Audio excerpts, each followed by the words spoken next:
بسم اللہ الرحمن الرحیم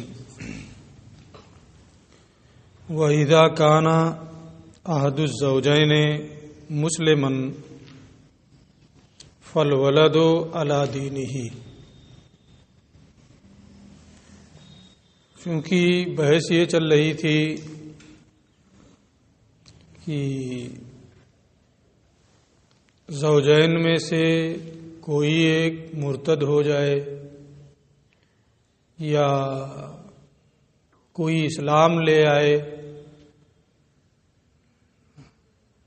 یہ سب باتیں بتا رہے تھے یہ، اور ان کے احکام پھر کیا ہوں گے۔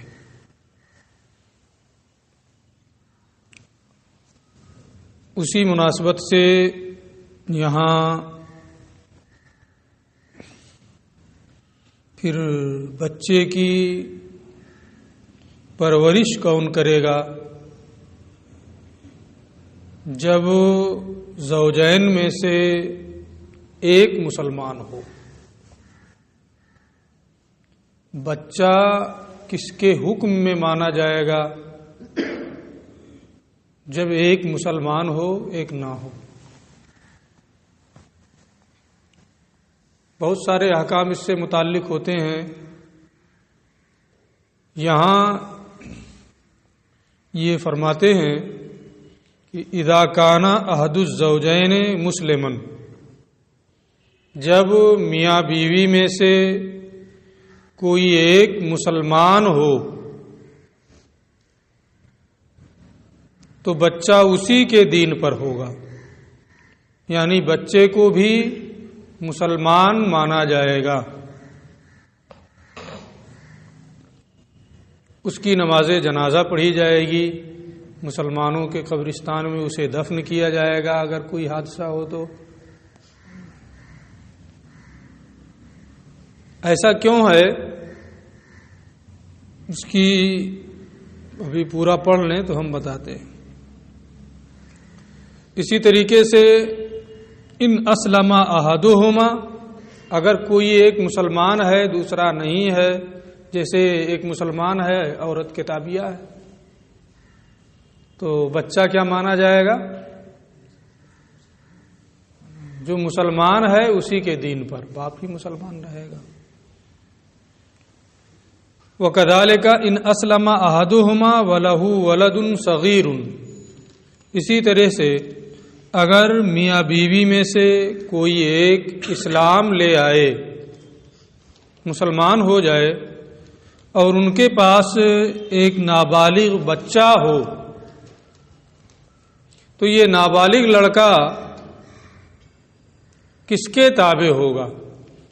یہ کہتے ہیں سارا ولدہ مسلم بے اسلامی، تو بچہ اس کے اسلام کی بنیاد پر مسلمان ہوگا، یعنی کوئی بھی باپ اسلام لے آئے تو اس کا تابع مان کر کے بچے کو مسلمان مانا جائے گا، ماں اسلام لے آئے تو اس کے تابع مان کر کے بچے کو مسلمان مانا جائے گا۔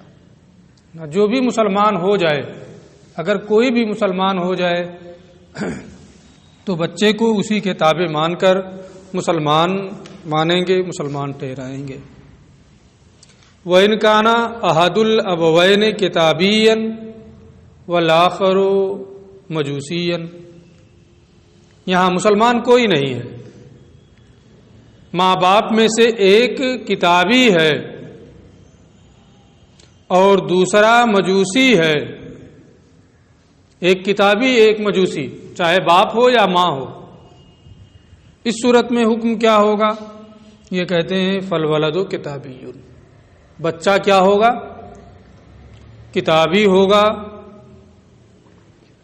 اب ان مسائل میں وجہ کیا ہے کہ کوئی ایک مسلمان ہے تو مسلمان ہے نا، اسلام لے آئے یا پہلے سے کوئی معاملہ ہو۔ اگر کتابی اور مجوسی ہے تو بچہ کتابی۔ اس کی وجہ یہ ہے کہ بچہ خیر الابوین کے تابع ہوتا ہے،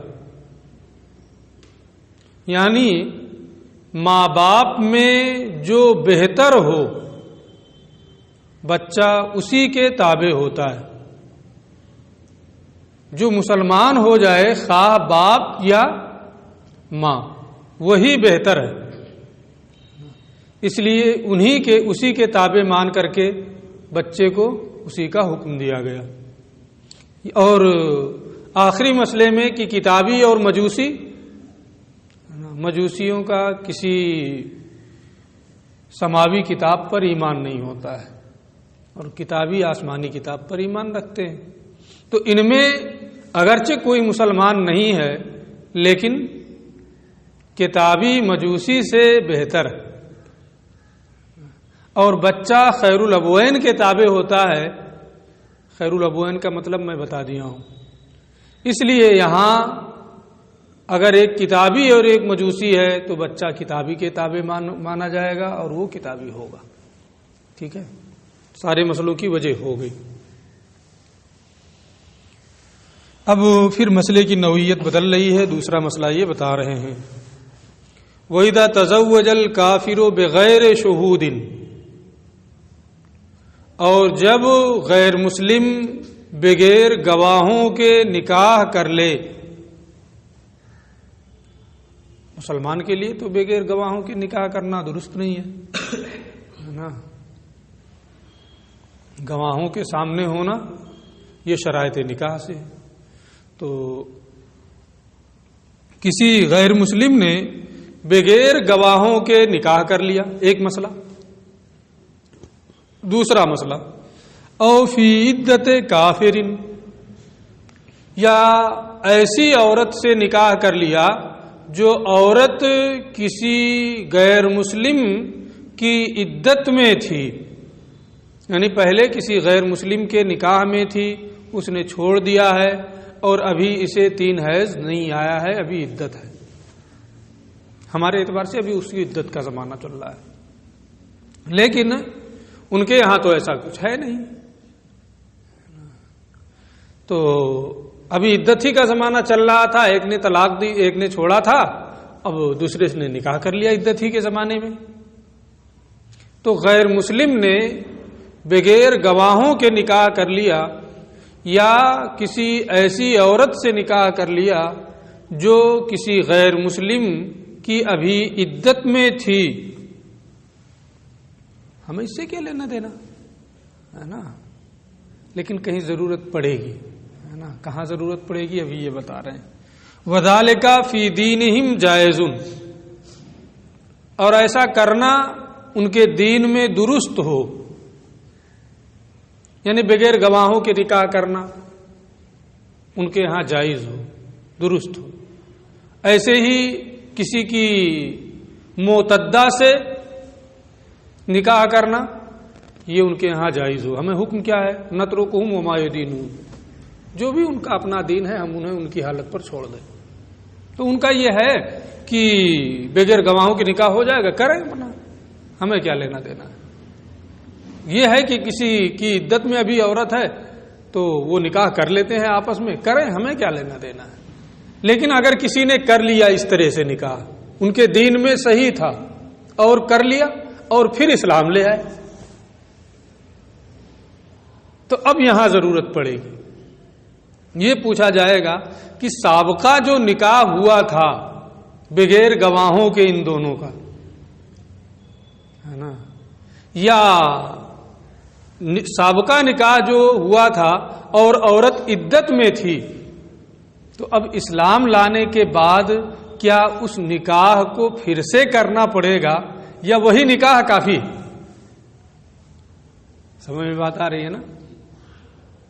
پہلے جو نکاح کیا تھا بغیر گواہوں کے نکاح کر لیا اور پھر دونوں اسلام لے آئے، تو اب یہ سوال پیدا ہوگا کہ نہیں کہ اسلام لانے کے بعد کیا پھر سے ہی نہیں نکاح کرنا پڑے گا یا وہی جو پہلے نکاح ہو گیا وہی کافی ہے نا؟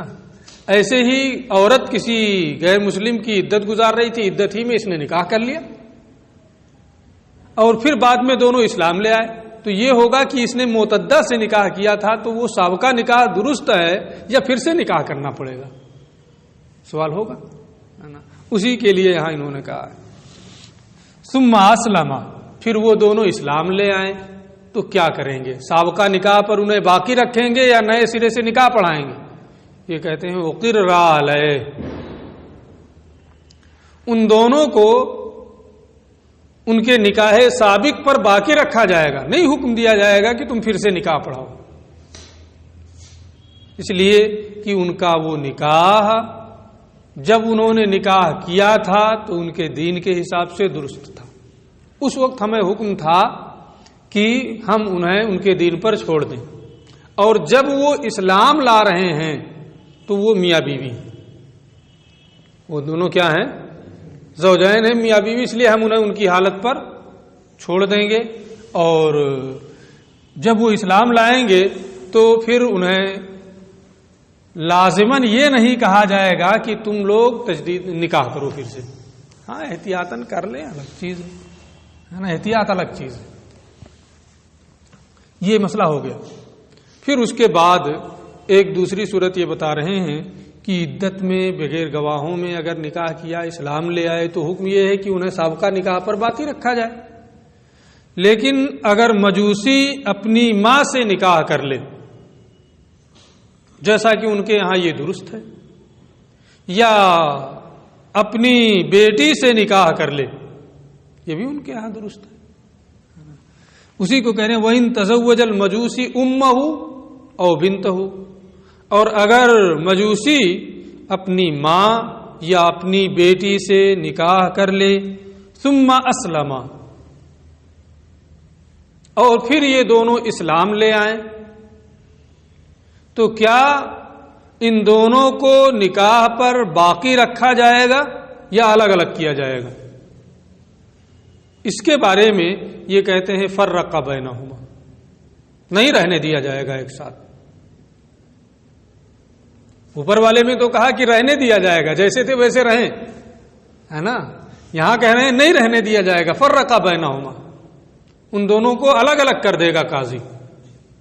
فرق کی وجہ کیا ہے؟ اس کی وجہ یہ ہے کہ عدت منافی نکاح نہیں ہے. عورت عدت گزار رہی ہے تو من وجہن، جس کی عدت گزار رہی ہے اس کی عدت میں ہے، اس کے نکاح میں ہے، اسی لیے تو کسی اور سے نکاح نہیں کر سکتی ہے. تو عدت یہ منافی نکاح نہیں ہے، اور محرمیت یہ منافی نکاح ہے نا. بقائے نکاح کے لیے ہے نا، محرمیت یہ منافی ہے، نکاح باقی نہیں رہے گا محرمیت کے ہوتے ہوئے، اور عدت کے ہوتے ہوئے نکاح باقی رہے گا، ہے نا، اگرچہ من وجہن صحیح. تو دونوں میں فرق ہے. اس لیے اگر کوئی مجوسی اپنے محارم میں سے کسی سے نکاح کر لے تو اگرچہ وہ ان کے دین میں جائز تھا، وہ کر رہے تھے، لیکن اسلام لانے کے بعد محرمیت بقائے نکاح کے منافی ہے. نکاح باقی رہنے کے ہی ابتدان بھی منافی ہے اور امتحان بھی منافی ہے نا. اس لیے اگر مجوسی نے اپنی ماں بہن سے نکاح کیا ہے تو ان کے درمیان تفریق کر دے گا. اور عدت میں کیا ہوتا ہے کہ جب تک عدت چل رہی ہے تب تک تو منافی ہے، لیکن عدت ختم ہوئی تو کہیں بھی کر سکتی ہے نا، کہ نہیں کر سکتا. اور محرمیت بھی ختم ہو جائے گی. ماں ہے اس کا ماں ہونا ختم ہو جائے گا، بیٹی ہے اس کا بیٹی ہونا ختم ہو جائے گا. وہ ختم ہونے والی چیز نہیں ہے نا. اس لیے محارم سے اگر نکاح کرے گا اور اسلام لے آئے تو نکاح پر باقی نہیں رکھا جائے گا، انہیں الگ الگ کر دیا جائے گا. پھر مسئلہ بدل رہا ہے. وَإِنْ كَانَ لِلرَّجُلِ امْرَأَتَانِ، ایک مرد کے دو عورتیں ہیں، ہو سکتی ہیں کہ نہیں؟ ایک مرد کے پاس دو عورتیں ہیں، حرتان، دونوں آزاد ہیں. فَعَلَيْهِ أَنْ يَعْدِلَ بَيْنَهُمَا فِي الْقَسْمِ، تو اس پر لازم ہے کہ ان دونوں کے درمیان باری مقرر کرنے میں عدل و انصاف سے کام لے. یہ نہیں ہے کہ ایک کے پاس مہینوں رہے ایک کا چہرہ بھی نہ دیکھے، جائے ہی نہ، بلکہ دونوں کے پاس برابر برابر رہے. ایک دن ایک کے پاس، دوسرے دن دوسرے کے پاس، یا جو چاہے مناسب وہ باری مقرر کر لے، 5 دن کی ہے نا، 7 دن کی، لیکن دونوں کے لیے برابر. کھانے میں، پینے میں، پہننے میں، جن میں برابری کی جا سکتی ہے نا، ان میں برابری رکھے. تو اس پر لازم ہے کہ ان دونوں کے درمیان قسم یعنی باری مقرر کرنے میں عدل و انصاف سے کام لے. اگر عدل و انصاف نہیں کرے گا تو حدیث شریف میں اس کے لیے بہت وعیدیں آئی ہیں کہ وہ قیامت کے دن اس طرح آئے گا کہ اس کا ایک پہلو جھکا ہوا ہوگا. بکرین کانتا او سیبین، خواہ وہ دونوں باکرہ ہوں یعنی کنواری ہوں، او سیبین یا کنواری نہ ہوں، سیبہ ہوں. اس کا بیان پہلے آپ پڑھ چکے ہوں گے نا، اس لیے ہم اس کو بہت واضح نہیں کریں گے، صرف ترجمہ کر دے رہے ہیں. کنواری اور ہونا اور کنواری نہ ہونا. تو خواہ دونوں باکرہ ہوں یا دونوں سیبہ ہوں یا ایک باکرہ ہو ایک سیبہ ہو، کوئی بھی صورت ہو کسی کو فوقیت نہیں دی جائے گی، بلکہ ایام سب کے لیے برابر برابر مقرر کیے جائیں گے. یہ نہیں کہ نئی نویلی دلہن لے کے آیا، ایک پرانی ہے تو اس کے پاس مہینوں رہے اس کے پاس جائے ہی نا، ایسا نہیں کر سکتا. او احداہما بکرن والاخری بکرن والاخری سیبن، یا ان میں سے ایک باکرہ اور دوسری سیبہ ہو نا. کوئی بھی صورت ہو برابر برابر عدل و انصاف کے ساتھ ان کے درمیان باری مقرر کرے. وَإِنْ كَانَتْ إِحْدَاهُمَا حُرَّةً وَالْأُخْرَىٰ أَمَةً، لیکن اگر ایک آزاد ہے اور دوسری باندھی ہے، تو میں پہلے ہی یہ بتا چکا ہوں کہ نعمتوں اور عقوبتوں سب میں غلام اور باندھی کے لیے تنصیف ہوتی ہے. اس لیے یہاں بھی تنصیف ہوگی. 2 ثلث آزاد کے پاس تو 1 ثلث باندھی کے پاس، یعنی 3 میں سے 2 دن آزاد کے پاس اور 1 دن باندھی کے پاس. تنصیف ہو گئی کہ نہیں؟ اس کا آدھا ہو گیا. اور اگر ان میں سے ایک آزاد اور دوسری باندھی ہے، فَلِلْحُرَّةِ الثُّلُثَانِ، تو آزاد عورت کے لیے 3 میں سے 2 دن ہے، ثلثان ہے، اور باندھی کے لیے ثلث یعنی 3 میں سے 1 دن ہے. بات پوری ہو گئی. اب ایک صورت اور اس میں باری مقرر کرنے میں آتی ہے کہ جب تک گھر ہے شوہر تو ٹھیک ہے، ایک کے پاس 5 دن دوسری کے پاس 5 دن رہتا ہے عدل و انصاف کے ساتھ. لیکن اسے سفر کی ضرورت درپیش ہوئی، وہ کہیں جا رہا ہے، ایک کو لے گیا، پھر دوبارہ کہیں جا رہا ہے، تو کیا دوسری کو لے جانا لازم ہے؟ اس میں بھی باری مقرر کرنا پڑے گا کہ ایک مرتبہ ایک کو لے جائے، دوسری مرتبہ دوسری کو، تیسری مرتبہ تیسری کو، چوتھی مرتبہ چوتھی کو. اس میں بھی باری مقرر کرنا ہے؟ کہتے نہیں، ایسا نہیں، لازم نہیں ہے کہ باری مقرر کرے. کیوں؟ اس لیے کہ کچھ عورتیں ہوتی ہیں وہ سفر میں ان سے آسانی ہوتی ہے، لیکن کچھ ایسی ہوتی ہیں کہ وہ بوجھ بن جاتی ہیں. ہوگا کہ نہیں ہوگا؟ تو جو مناسب ہوگی کہ سفر میں اس کو ساتھ میں رکھنے سے آسانیاں ہوں گی اس کو لے جائے گا، کہ باری آ گئی تو اب اس کو لاد کر کے لے کے پھرے، ہے نا. ایک تو سفر ویسے ہی مشقت، اور مشقت کے پہ مشقت کی وہ بیوی جو سفر کا کوئی تجربہ نہیں رکھتی، دشواری ہوگی کہ نہیں ہوگی. اس لیے یہ ہوا ہے کہ جب وہ سفر کرنا چاہتا ہے تو سفر میں باری مقرر کرنے کی کوئی ضرورت نہیں ہے. لیکن ایسا بھی ہو سکتا ہے کہ سب میں سفر کرنے کی صلاحیت ہو، ہے نا. پھر بھی یہ حکم نہیں ہے کہ باری مقرر کر کے ایک دوسرے کو لے جائے، لازم نہیں ہے.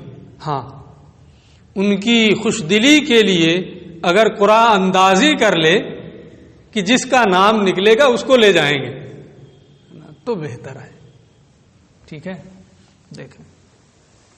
ولا حق لہن فی القسم، اور فی حالت السفر، اور سفر کی حالت میں باری مقرر کرنے میں عورتوں کا کوئی حق نہیں ہے. یعنی یہ نہیں کہ ایک کو پھر دوسری کو پھر تیسری کو، بلکہ وہ یسافر الزوج بمن شاء منہن، شوہر ان میں سے جس کے ساتھ چاہے سفر کرے، جس کو چاہے سفر میں لے جائے، جس کو چاہے چھوڑ دے، اسے اختیار ہے. لیکن ایسا کرنے سے ممکن ہے کہ ان میں رنجش بڑھے، ہے نا. تو وَلَأَوْلَىٰ أَن يَقْرَأَ بَيْنَهُنَّ، بہتر یہ ہے کہ اس میں بھی قرآن اندازی کر لے، جس کا نام نکلے اسے لے جائے، تاکہ ان کے درمیان آپس میں کسی طرح کی تلخی اور رنجش پیدا نہ ہو. فَيُسَافِرُ بِمَنْ خَرَجَتْ قُرَّاتُهَا، اور اس کے ساتھ سفر کرے جس کا قرآن نکلے. یہ بات پوری ہو گئی. پھر ایک دوسری چیز، وَإِذَا رَضِيَتْ إِحْدَى الزَّوْجَاتِ بِتَرْكِ قَسْمِهَا، دو چار عورتیں ہیں اور ان میں سے کوئی یہ چاہتی ہے کہ میں اپنی باری چھوڑ دوں اور اپنی باری کا دن میں اپنی کسی ساتھ والی کو دے دوں. چار عورتیں ہیں، ان میں سے ایک چاہتی ہے کہ دو دن سب کے لیے رکھا ہے شوہر نے، ان میں سے ایک یہ چاہتی ہے کہ میں اپنے 2 دن جو ہیں وہ فلاں کو دے دوں. چاروں 3 جو باقی ہیں ان میں سے کسی ایک کو وہ دینا چاہتی ہے تو دے سکتی ہے نا. اب یہ نکل جائے گی بیچ میں سے، باقی 3 جو ہیں ایک کے پاس 4 دن ہو جائے گا اور باقی 2 کے پاس 2 دن رہے گا. تو کوئی اگر ایسا کرنا چاہتی ہے کہ وہ اپنی باری کے ایام اپنی ساتھ والی کے لیے چھوڑنا چاہتی ہے تو ایسا کر سکتی ہے. جیسا کہ حدیث شریف میں آپ نے پڑھا ہوگا، نہیں پڑھا ہوگا تو سنا ہوگا کہ حضرت سودا بنت زمعہ ام المومنین رضی اللہ تعالی عنہا نے، جو آقا کریم صلی اللہ علیہ وسلم کی ازواج مطہرات سے ہیں، انہوں نے اپنی باری کے ایام حضرت عائشہ صدیقہ رضی اللہ تعالی عنہا کے لیے چھوڑ دیے تھے. اسی لیے یہاں کہہ رہے ہیں کہ اگر وَإِذَا رَضِيَتْ إِحْدَى الزَّوْجَاتِ، جب بیویوں میں سے کوئی ایک اپنی باری اپنی ساتھی عورت کے لیے چھوڑنے پر رضامند ہو جائے، جازا، تو یہ جائز ہے، وہ چھوڑ سکتی ہے.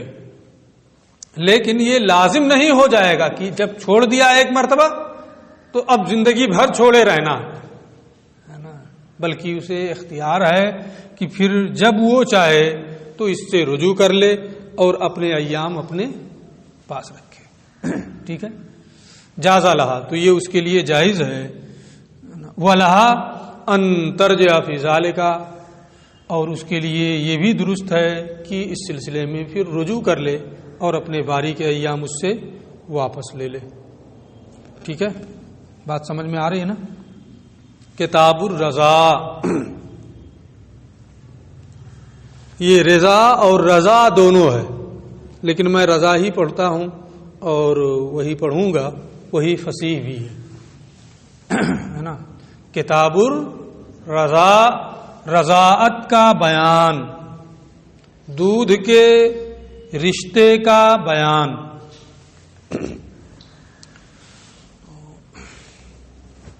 دودھ کا رشتہ، ایک عام بات پہلے آپ یہ رکھیں کہ ہمارے فقہائے احناف رحمہم اللہ کے نزدیک راجح ہے، مفتابے اور معمول بے یہ ہے کہ ایک عورت اپنے بچے کو کتنے دن تک دودھ پلا سکتی ہے؟ 2 سال تک، ہے نا. اس میں بچی اور بچے کی کوئی تفریق نہیں ہے کہ بچی کو 2 سال اور بچے کو 2.5 سال، کوئی فرق نہیں ہے. جیسا کہ بعض علاقوں میں بعض عورتوں میں یہ بات مشہور ہے کہ بچی کو 2 سال پلائیں گے اور بچے کو 2.5 سال. شریعت نے ایسی کوئی تفریق نہیں کی ہے. دودھ پلانے کی مدت کتنی ہے؟ 2 سال. اور 2.5 سال، 2 سال کے بعد دودھ پلانا حرام ہے.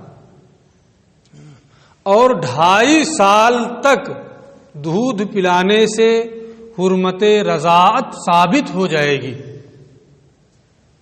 یعنی 2 سال تک پلائے یا 2.5 سال تک، اگر بچہ 2.5 سال کا ہے اس کے اندر اگر کسی نے اس بچے کو دودھ پلایا تو رضاعت ثابت ہو جائے گی، اور رضاعت کے متعلق جو احکام ہیں وہ سب کے سب مرتب ہو جائیں گے۔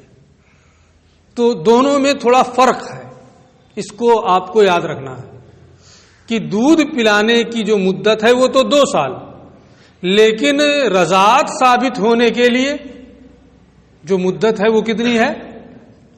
2.5 سال ہے نا؟ یعنی 2.5 سال تک کے بچے نے، 2.5 سال کے اندر کے بچے نے یا بچی نے اگر دودھ پی لیا تو حرمت رضاعت کیا ہے؟ ثابت ہو جائے گی، لیکن دودھ پلانے کی مدت صرف 2 سال ہے۔ یہ تو ہمارے یہاں مفتبے ہے نا۔ مفتبے کیوں ہے یہ؟ اگر ضرورت محسوس ہوئی تو ہم بعد میں بتائیں گے ہے نا۔ پہلے جو یہ کہہ رہے ہیں ان کی عبارت دیکھیں اور اس کو سمجھیں۔ یہ کہتے ہیں قلیل الرضاء و کثیرہ، تھوڑا دودھ پینا اور یا زیادہ دودھ پینا پیٹ بھر کے،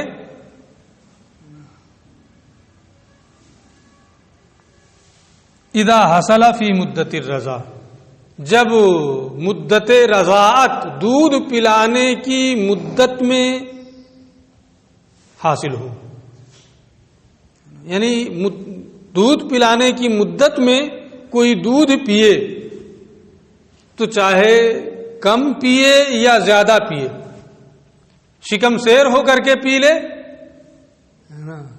یا صرف پیٹ میں چلا جائے، جوف میں چلا جائے تو تعلق بھی تحریم، قلیل سے بھی حرمت رضاعت ثابت ہو جائے گی اور کثیر سے بھی حرمت رضاعت ثابت ہو جائے گی، اس میں کمی بیشی کا کوئی فرق نہیں ہوگا۔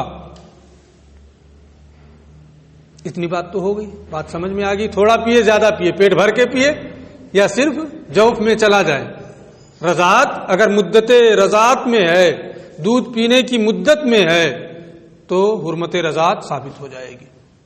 ٹھیک ہے، یہ اتنی بات سمجھ میں آ گئی نا۔ آگے یہ کہتے ہیں وہ مدت الرضاء عند ابی حنیفہ، تو مدت رضاعت میں جب ہو تب ہے نا حرمت رضاعت ثابت ہوگی۔ اب مدت رضاعت ہے کتنی؟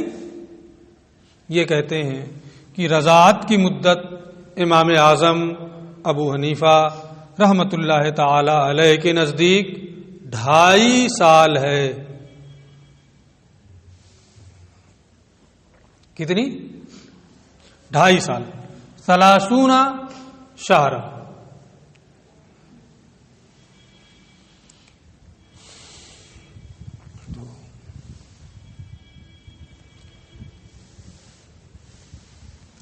تیس مہینہ امام اعظم کے نزدیک مدت رضاعت ہے۔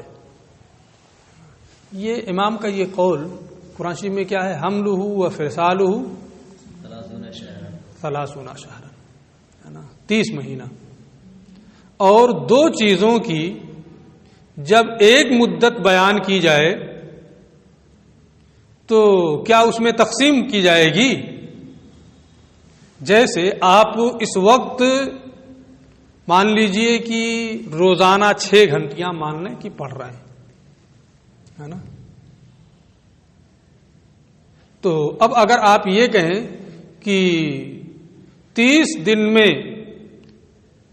میں نے فلاں کتابیں پڑھی ہیں، 6 کتابوں کا نام لے لیں، تو کیا ان میں تقسیم کی جائے گی کہ 30 دن میں 6 کتاب پڑھا، یعنی 5 دن یہ، 5 دن یہ، 5 دن یہ، 5 دن یہ؟ یا یہ کہیں گے کہ سب کو 30 دن؟ آپ اپنی مثال سمجھیں کیا ہوگا؟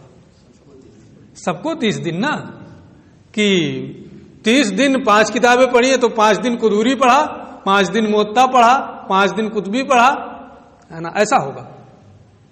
جب 2 یا 2 سے زیادہ چیزوں کی ایک مدت بیان کی جائے تو وہ مدت سب کے لیے انفراد کے طور پہ ہوتی ہے، جیسے مثال میں نے دی، سب کے لیے وہ مدت ہے 30 دن کی، ساری کتابوں کے لیے۔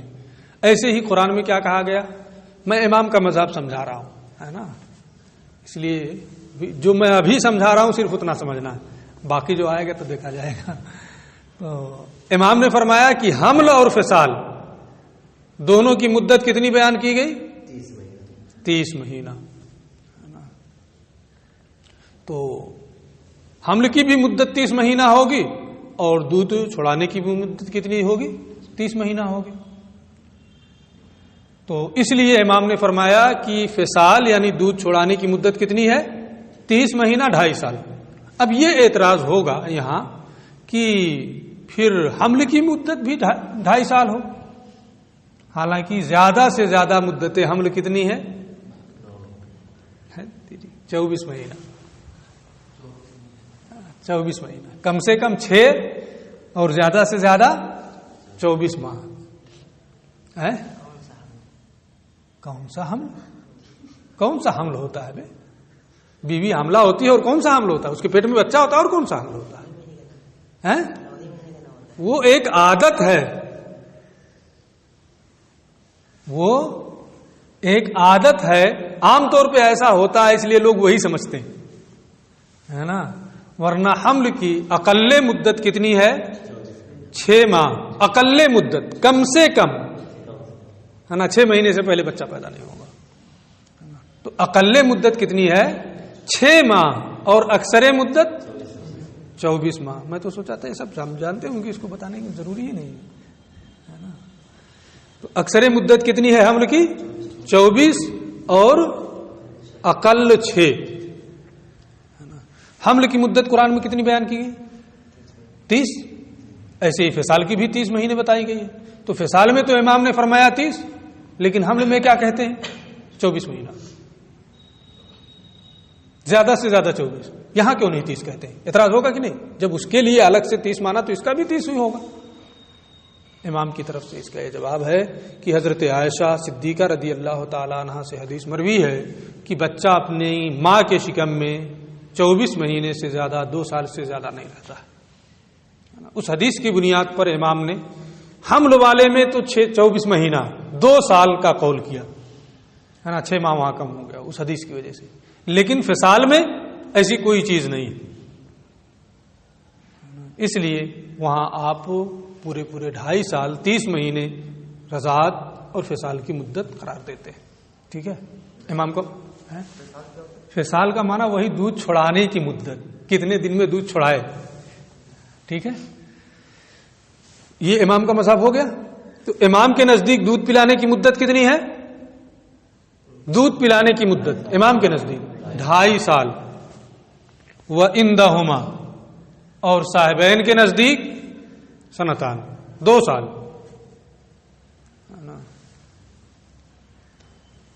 یرضعن اولادہن حولین کاملین، وہ اپنے بچوں کو دودھ پلائیں 2 سال۔ یہ بھی قرآن میں ہے، اس لیے صاحبین یہ فرماتے ہیں کہ دودھ پلانے کی مدت کتنی ہے؟ 2 سال۔ دونوں کی دلیلیں سمجھ گئے نا آپ، ہے نا؟ اب زیادہ تفصیل ہم نہیں کریں گے تاکہ آپ الجھ جائیں، بس کچھ بصیرت ہو جائے، بس اتنا کافی ہے۔ دونوں کی دلیل آپ سمجھ گئے۔ اب یہ ایک جملہ اور کہتے ہیں، اس کو بھی پڑھ لیں پھر ہم اور کچھ بتاتے ہیں۔ وَإِذَا مَضَتْ مُدَّتُ الرَّضَاعِ لَمْ يَتَعَلَّقْ بِالرَّضَاعِ التَّحْرِيمُ، جب مدت رضاعت پوری ہو جائے تو اس رضاعت سے حرمت رضاعت متعلق نہیں ہوگی، حرمت متعلق نہیں ہوگی، یعنی رضاعت ثابت نہیں ہوگی۔ تو اب کیا ہوگا؟ اب آپ پورے مسئلے کو منطبق کریں کہ انہوں نے یہ کہا کہ مدت رضاعت میں جب دودھ پینا پایا جائے گا تو حرمت رضاعت ثابت ہوگی، اور جب رضاعت کی مدت پوری ہو جائے اس کے بعد کوئی دودھ پیے تو رضاعت ثابت نہیں ہوگی۔ کوئی 10 سال کا ہو گیا، 20 سال کا ہو گیا، وہ کسی عورت کا دودھ پی لے، رضاعت ثابت ہوگی؟ نہیں ثابت ہوگی۔ تو جب رضاعت کی مدت پوری ہو جائے اس کے بعد اگر کوئی دودھ پیے تو رضاعت متعلق نہیں ہوگی، حرمت ثابت نہیں ہوگی۔ ٹھیک ہے؟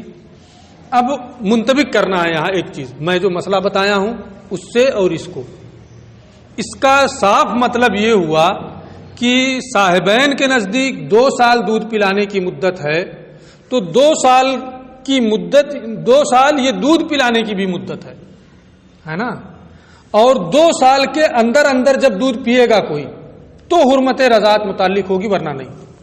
اگر 2 سال کے بعد کوئی دودھ پیے گا تو صاحبین کے نزدیک حرمت رضاعت نہیں ثابت ہوگی، اس لیے کہ ان کے نزدیک مدت رضاعت میں پینا نہیں پایا گیا۔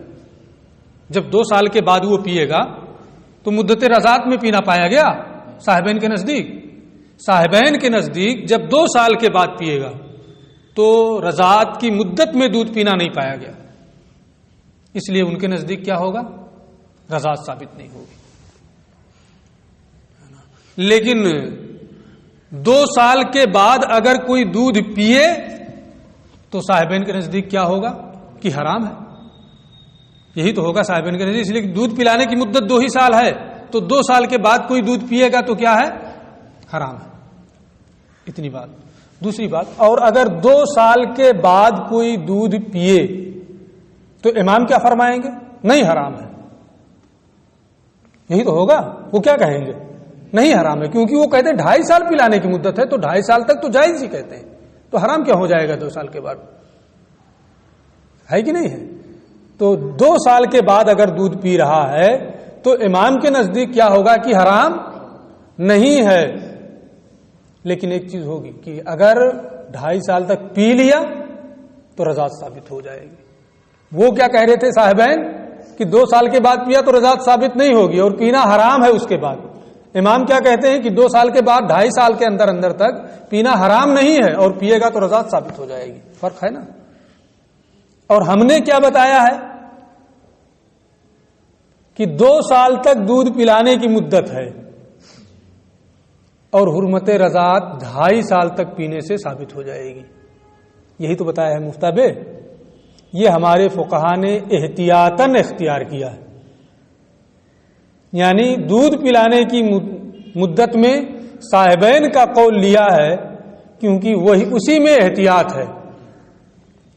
2 سال کے بعد اگر دودھ پیے تو دودھ پینا حرام ہوگا صاحبین کے نزدیک، امام کے نزدیک حرام نہیں ہے نا، لیکن صاحبین کے نزدیک کیا ہے؟ حرام ہے۔ اس لیے حرام سے بچانے کے لیے یہ کہا نہیں 2 ہی سال دودھ پلائے گی، ہے نا۔ احتیاط اسی میں ہے کہ 2 ہی سال دودھ پلائے، اور 2.5 سال تک دودھ پینے سے رضاعت ثابت ہو جائے گی۔ کیوں؟ اس لیے کہ حرمت رضاعت میں احتیاط اسی میں۔ اگر 2 سال کے امام صاحبین کیا فرمائیں گے کہ رضاعت ثابت نہیں ہوئی اور امام کیا کہیں گے کہ رضاعت ثابت ہو گئی، ہے نا، تو احتیاط اسی میں ہے کہ رضاعت کو ثابت مانیں۔